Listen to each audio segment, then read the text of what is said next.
Assalamualaikum warahmatullahi wabarakatuh. Selamat datang kembali di channel Kode Explorer Diary.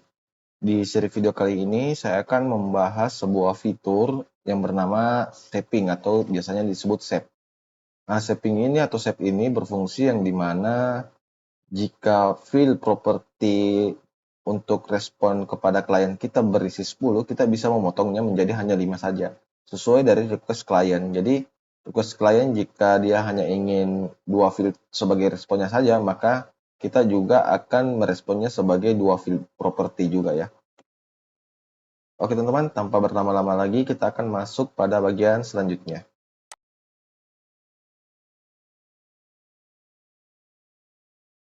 Oke, hal pertama yang saya lakukan itu ialah saya menambahkan properti baru di dalam task query parameter ya. Di bawah dari property sort ini saya menambahkan, saya pastekan saja kodenya ya teman-teman, menambahkan properti yang bernama fields. Dia dalam bentuk string ya. Lalu setelah itu saya akan membuat sebuah class service. Kita masuk ke folder service. Saya akan di sini membuat sebuah folder baru bernama common. Nah, setelah itu saya menambahkan kelas bernama data shaping service ya. Nah, lalu saya menjadikan silid class di sini. Oke teman-teman, setelah kita membuat sebuah kelas data shaping service, di sini saya akan membuat sebuah properti dan juga metode. Dan saya pastikan saja langsung kodenya ya teman-teman. Teman-teman bisa langsung ketik juga untuk dipelajari. Saya import semua kebutuhan datanya ya. Expand object dari sistem dynamic milik ASP.core ya. Dan untuk yang merah ini dia akan menjadi sebuah metode private. Nah, tapi sebelum itu ada beberapa metode public yang akan saya buat selain dari shape data ini. Dan metode public berikutnya itu, saya pastikan saja juga langsung kodenya ya teman-teman. Dan dia juga membutuhkan sama. Mengapa kodenya hampir sama? Karena shape data ini untuk single data. Tapi untuk yang shape collection data ini untuk yang berjenis array object ya, yang dimana kumpulan sebuah data. Lalu metode public selanjutnya itu, saya pastikan saja kodenya teman-teman ya. Yang bernama validate.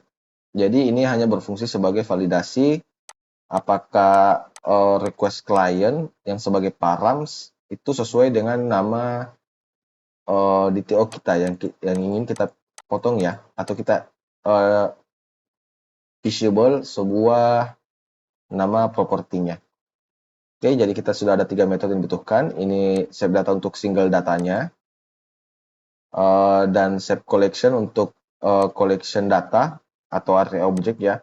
Dan untuk validate ini untuk bertugas sebagai validasi sebuah request params dari klien. Lalu kita akan membuat sebuah private method yang dibutuhkan oleh public method ini. Nah, di sini saya langsung pastikan saja ya, langsung kodenya. Nah, di sini teman-teman bisa lihat ada parse fields path, yang dimana dia mengambil yang ada komanya ya, jadi dia pisahkan dulu dan terkoma-komanya, lalu dijadikan sebagai hash site string ya. Lalu ada isValid property yang dimana membandingkan nama sebuah request client, nama propertinya dicocokkan ya. Lalu private method selanjutnya itu pastikan kodenya ada get nested property values, yang dimana dia juga sebagai logic untuk pengambilan string saja ya, dan pencocokan sebuah properti pada DTO kita. Lalu saya membuat private method baru lagi bernama add nested property.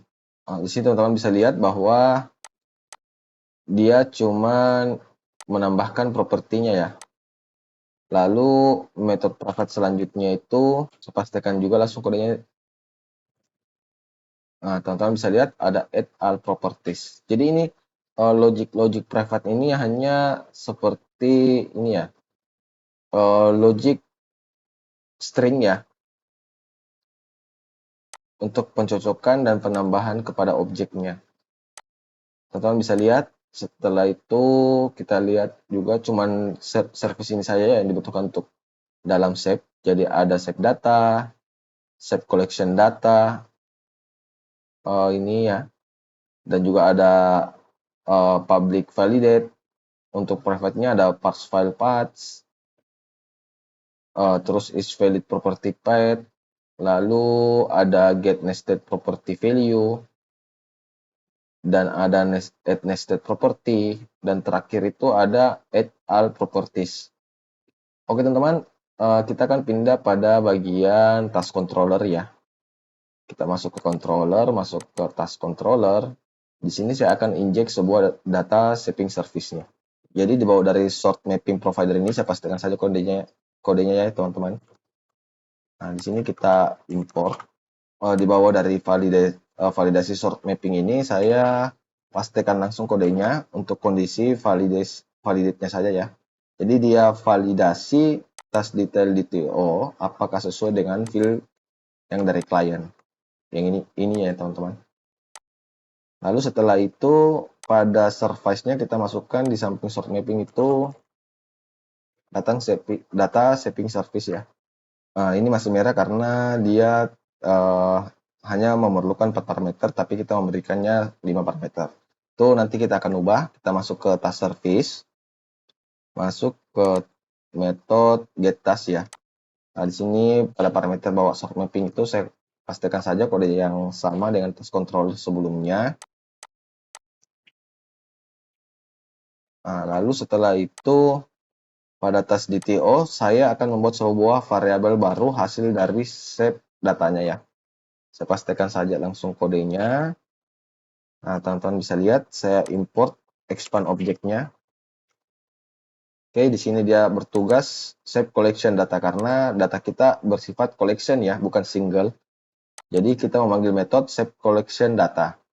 Lalu pada items itu kita ganti sebagai shape items. Jadi returnnya ini kita ganti juga sebagai ini ya, expand object ya. Jadi kita ganti type tag-nya. Teman-teman, lalu kita ambil nama metode ini dan ubah pada service-nya. Kita ganti ya, yang ini. Oke, lalu kita import dulu semuanya.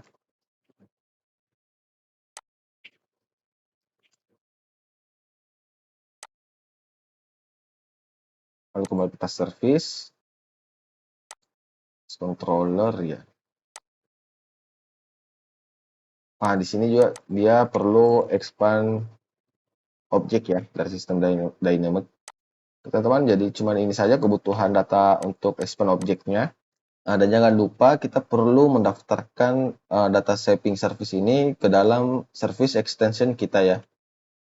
Kita masuk ke extension, masuk ke service extension, lalu di bawah dari method configure sort mapping ini saya membuat sebuah metode static baru ya. Nah, di sini saya pastikan saja langsung kodenya. Lalu saya import.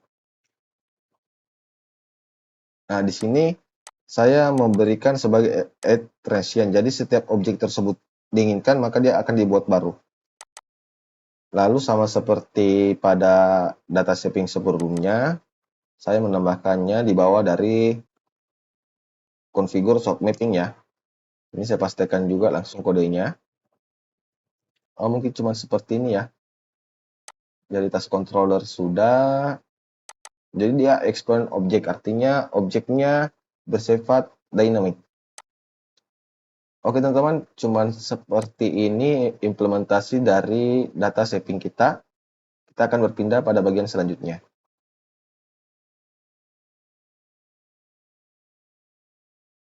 Pada bagian testing endpoint ini kita akan mencoba menerapkan shaping kita ya. Nah, di sini saya sudah menambahkan sebuah params bernama fields dan nilainya itu adalah name, workspace.name. Jadi ini adalah relasi objek ya. Jadi saya perlu menambahkan sebuah name-nya juga. Lalu setelah itu kita coba testing ya, kita coba send. Kita perlu login dulu ya. Saya login dulu. Oke, kita sudah login, kita tes lagi. Nah, teman-teman bisa lihat, saya coba tes lagi sekali lagi ya. Oke, teman-teman bisa lihat bahwa properti yang dikeluarkan hanya name, dan relasi objek dari workspace untuk mengambil name-nya ya. Bagaimana jika saya menghapus relasi ini? Nah, saya save, lalu saya send lagi. Teman-teman bisa lihat bahwa hanya name saja yang kita butuhkan. Oke, kalau kita matikan untuk fitur param fields-nya ini, apa yang terjadi? Nah, maka objeknya itu akan lengkap.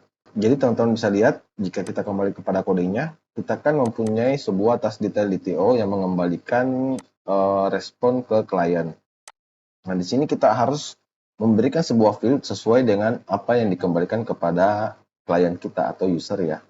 Jadi, semisal saya cuma butuh start date misalnya, jadi jika saya aktifkan ini, saya copy saja nama objeknya barusan. Nah, kita save, lalu klik send, maka ini yang akan muncul. Oke teman-teman, untuk fitur shaping cukup sampai di sini. Sampai jumpa pada video selanjutnya. Assalamualaikum warahmatullahi wabarakatuh.